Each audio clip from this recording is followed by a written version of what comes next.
Insulin pumps. Who should be a candidate for an insulin pump? I feel anyone who is type 1 diabetic or is type 2 diabetic and using insulin should be a candidate for insulin pumps.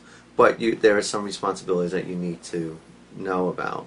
You need to be able to check your blood sugar at least 4 times a day, and usually more once you're on a pump.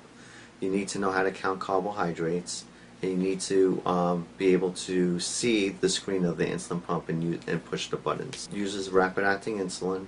It uses the way it delivers. Normally it will secrete small amounts of insulin each hour throughout the day, and that would act like your background insulin or your basal insulin, compared to like Atlantis.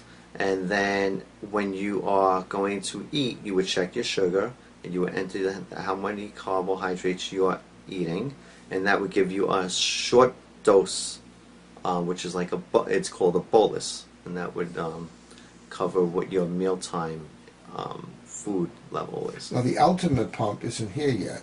The other pump would measure your blood sugar and deliver the insulin. And I know there are some efforts to get something like that on the market, but we don't quite have it at this particular time. Is that true? That is true. We do have insulin pumps that do have a continuous glucose sensor monitor, which is a sensor that is inserted into your skin, under your skin, in the fat tissue, and it continuously monitors your blood sugar every 5 minutes. There is a couple of sensors out on the market, but there are times when sensors are not as accurate because when you're having a rapid change in blood glucose, the sensors are not as accurate as testing your sugar with a blood glucose machine. And the sensor's not going to know what you just ate 2 minutes ago. Correct. So it's a little. You've got to control what you're eating so you can control what it's doing. Regardless if you're on a pump, a sensor, or you're taking insulin injections, you still have to control your portion sizes and eat healthy foods.